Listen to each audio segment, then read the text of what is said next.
ပါ Sun Crochet မှာကြိုဆိုပါတယ်ဒီကနေ့ဗီဒီယိုလေးမှာတော့ဒီကတိပါချီနဲ့ဒီခေါင်းစည်းကွင်းပြုလုပ်နေတဲ့ဒီဇိုင်းတစ်ကလေးကိုမျှဝေပေးသွားမှာဖြစ်ပါတယ်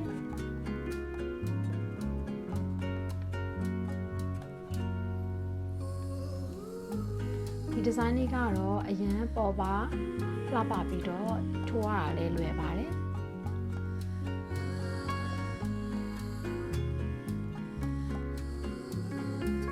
ဒီမှာအသုံးပြုထားတဲ့ချီကတော့ဒီမှာဂရီဘာချီအမျိုးအစားဖြစ်ပါတယ်ဒီကောင်းချီကွင်းလေးကိုထိုးထားတဲ့ size ကတော့ 4mm size ဖြစ်ပါတယ်အခုလိုမျိုးဒီကောင်းချီကွင်းလေးတစ်ခုကိုထိုးဖို့အတွက်ဆိုရင်ဒီမှာကောင်းချီကွင်းလို့တစ်ခွင်တစ်ခုလိုပါမယ်ပြီးရင်ချီဖြတ်ဖို့အတွက်ကတိတလက်လိုပါမယ်ဒီကောင်းစီပွင့်လေးကိုမထိုးခင်မှာဒီမှာပါဝင်တဲ့ခြေပင်လေးတွေကိုထပ်မံပြီးတော့ရှင်းပြပါမယ်အခုဒီမှာ foundation round မှာဆိုရင်တော့ဒီ single crochet တိုင်လေးတွေကိုဒီကောင်းစီပွင့်ကိုပတ်ပြီးတော့ထိုးထားတာဖြစ်ပါတယ်ဒါကတော့အရင်ပုံစံတိုင်းပါပဲပြီးရင်round 1မှာဆိုရင် single crochet တိုင်လေးတွေကိုပဲထပ်ပြီးတော့ထိုးထားတာဖြစ်ပါတယ် round 2နဲ့ round 3မှာတော့ chain လေးတွေကိုထိုးပြီးတော့ queen လေးတွေပြုလုပ်ထားတာဖြစ်ပါတယ်အခုဒီမှာအသုံးပြုထားတဲ့ချီပင်ခေါ်ဝေါ် terms တွေကတော့ US terms ကိုသုံးထားတာဖြစ်ပါတယ်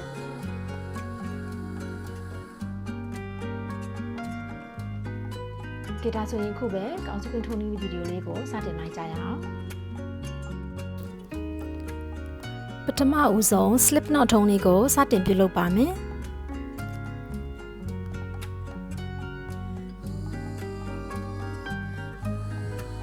slip knot ထုံးလေးပြုလုပ်ပြီးပြီဆိုရင်ဒီခေါင်းစည်းကွင်းလေးကိုယူပြီးတော့ဒီချီပင်လေးထဲကိုလာထည့်ပါမယ်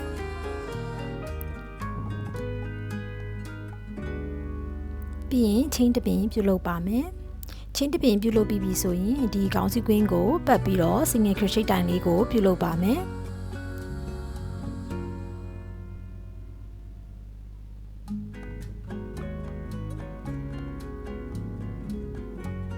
ပြီးရင်ထပ်ပြီးတော့နောက်ထပ် single crochet တိုင်လေးတွေကိုထပ်မံပြုလုပ်ပါမယ်ဒီမှာခေါင်းစည်းကွင်းကိုပတ်ပြီးတော့စုစုပေါင်း45ကပြုလုပ်သွားပါမယ်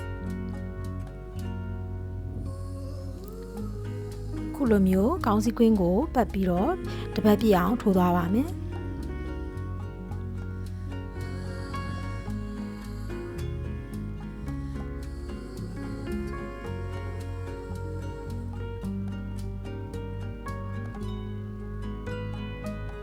ခုဒီမှာကောင်းစီကွင်းကိုပတ်ပြီးတော့ single crochet တိုင်လေးတွေကိုထိုးသွားပါမယ်ဆက်ထိုးသွားပါမယ်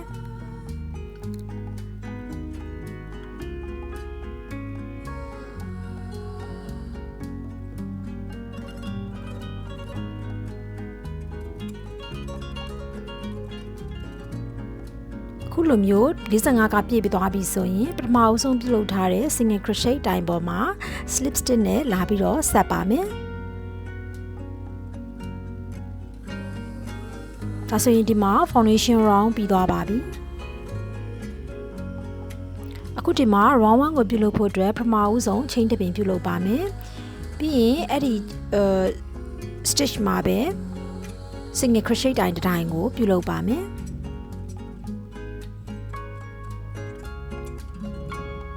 ခုလိုမျိုးလေးဖြစ်ပါမယ်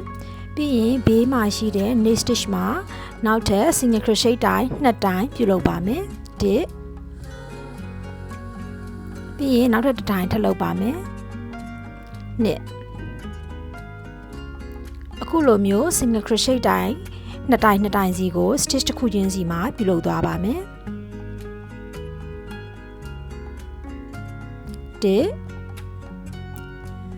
နှစ်ပြီးရင်နောက်ထပ် knit stitch မှာ single crochet တိုင်2တိုင်ထပ်မံပြုလုပ်ပါမယ်1နှစ်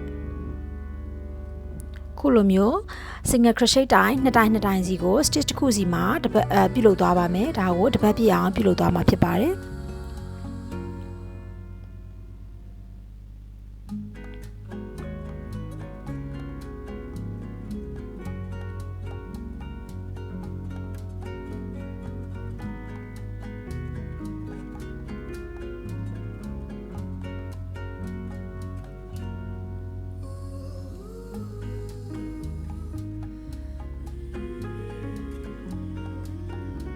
ဒီမှာဆက်ပြီးတော့ single crochet တိုင်လေးတွေကိုတစ်ပတ်ပြည့်အောင်ပြုလုပ်သွားပါမယ်တစ်တိုင်မှာအဲ့ဒီအပေါက်မှာပဲနောက်ထပ်တစ်တိုင်ထပ်ပြုလုပ်မယ်နှစ်တိုင်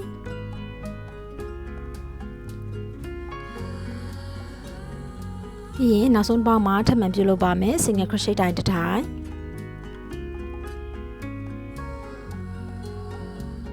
ပြီးရင်နောက်ထပ်တစ်တိုင်ထပ်ပြုလုပ်ပါမယ်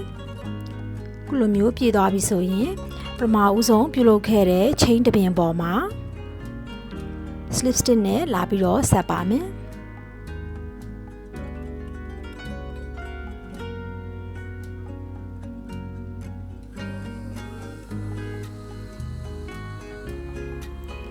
โอเคဒါဆိုရင်ဒီမှာအခု round 1ပြီးသွားပါပြီ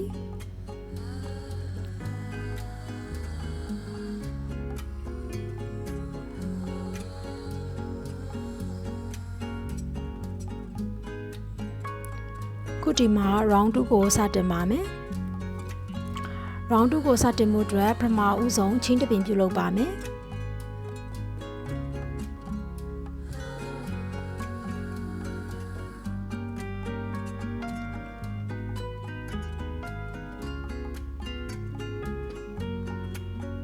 ပထမဦးဆုံး chain တစ်ပင်ပြုလုပ်ပါမယ်ပြီးရင်အဲ့ဒီ chain တစ်ပင်ပြုလုပ်ထားတဲ့နေရာမှာပဲ single crochet တိုင်တစ်တိုင်ကိုထပ်မံပြုလုပ်ပါမယ်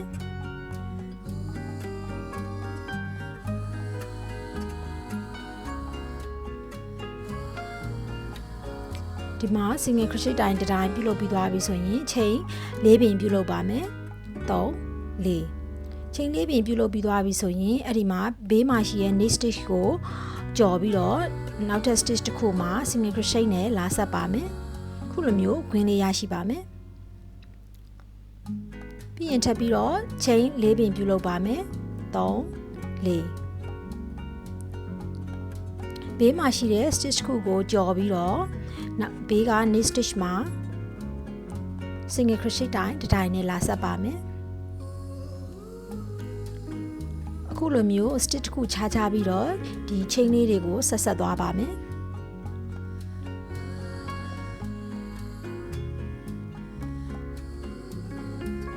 ထပ်ပြီးတော့ chain လေးပင်ပြုလုပ်ပါမယ်1 2 3 4ရင် stitch တစ်ခုကိုခြားပြီးတော့ဘေးက stitch မှာ single crochet နဲ့လာဆက်ပါမယ်ခုလိုမျိုးကျဆက်မီခွင်းလေးတွေရရှိမှာဖြစ်ပါတယ်ဒါကိုတစ်ပတ်ပြည့်အောင်ပြုလုပ်သွားပါမယ်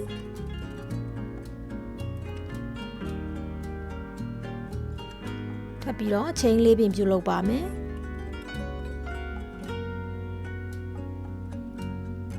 ပြီးရင် stitch တစ်ခုခြားပြီးတော့ဘေးက stitch မှာ single crochet နဲ့လာဆက်ပါမယ်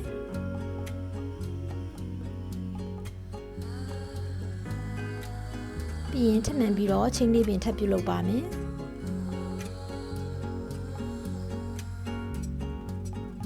ပြီးရင် stitch တစ်ခုခြားပြီးတော့ဘေးမှာရှိတဲ့ stitch မှာ single crochet နဲ့လာဆက်ပါမယ်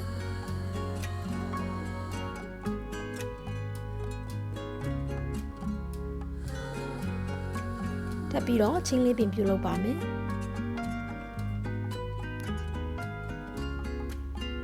ပြီးရင် stitch ခုခြားပြီးတော့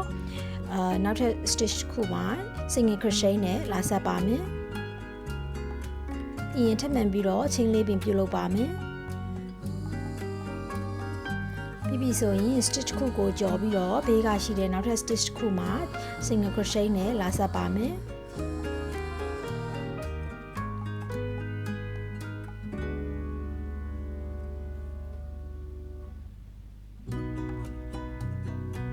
ဒီမှာထပ်ပြီးတော့ chain လေးပင်ထပ်မံပြုလုပ်ပါမယ်ပြီးရင် stitch တစ်ခုကိုကြော်မယ် knit stitch မှာ single crochet နဲ့လာဆက်ပါမယ်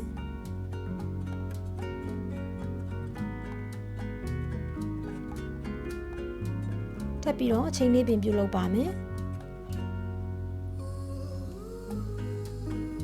ပြီးရင် stitch တစ်ခုကိုကြော်ပြီးတော့ single crochet နဲ့လာဆက်ပါမယ်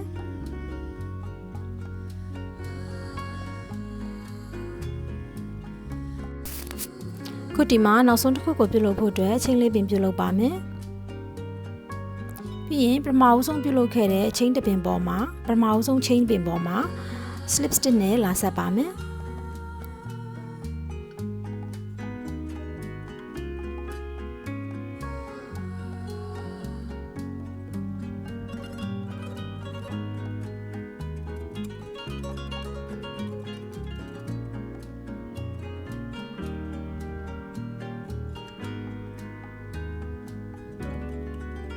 ဒါဆိုရင်ဒီမှာ round 2ပြီးသွားပါပြီ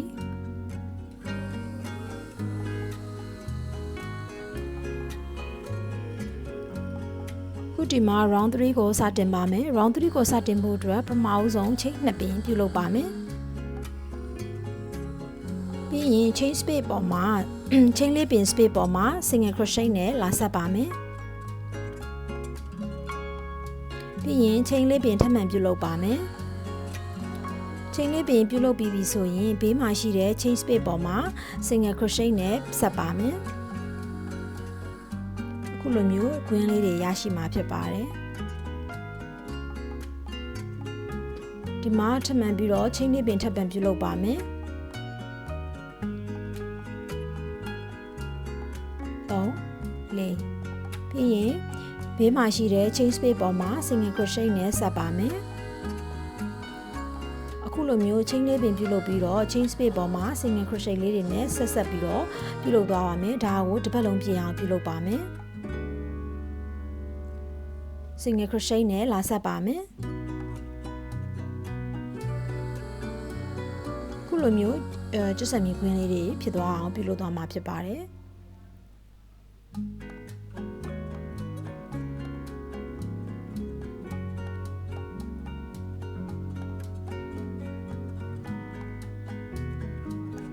ဒီမှာထပ်မံပြီးတော့ chain လေးပင်ပြုလုပ်ပါမယ်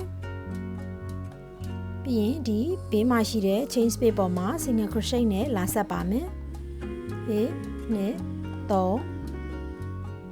3 4 chain လေးပင်ထပ်မံပြုလုပ်ပြီးတော့ဘေးမှာရှိတဲ့ chain လေးပင် space ပေါ်မှာ single crochet နဲ့လာဆက်ပါမယ်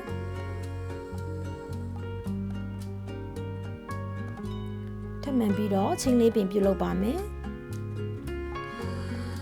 chain လေးပင်ပြုလုပ်ပြီးပြီဆိုရင်ဘေးမှာရှိတဲ့ chain space ပေါ်မှာ single crochet နဲ့လာဆက်ပါမယ်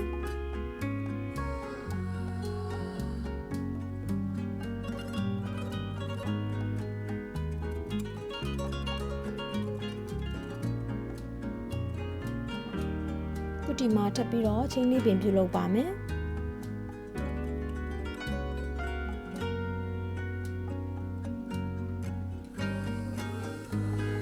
ပြီးရင်ဘေးမှာရှိတဲ့ chain space ပေါ်မှာ single crochet နဲ့လာဆက်ပါမယ်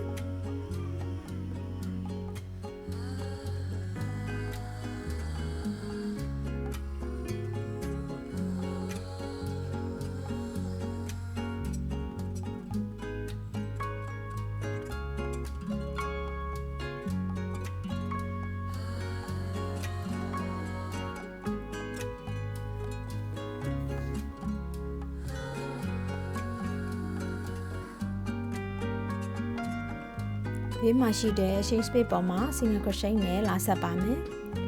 ခုဒီမှာနောက်ဆုံးတစ်ခါပြုလုပ်ပါမယ် chain လေးပင်ပြုလုပ်ပါမယ်1 2 3 4 chain လေးပင်ပြုလုပ်ပြီးပြီဆိုရင်ပထမအဆုံးပြုလုပ်ခဲ့တဲ့ chain 2ပင်ရဲ့ဒုတိယ chain မှာ slip stitch နဲ့လာပြီးတော့ဆက်ပါမယ်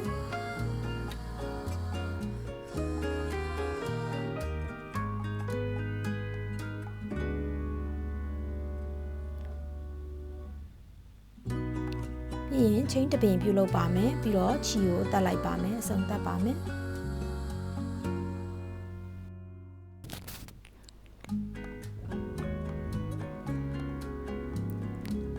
အခုဒါဆိုရင်ဒီမှာ round 3ပြီးသွားပါပြီ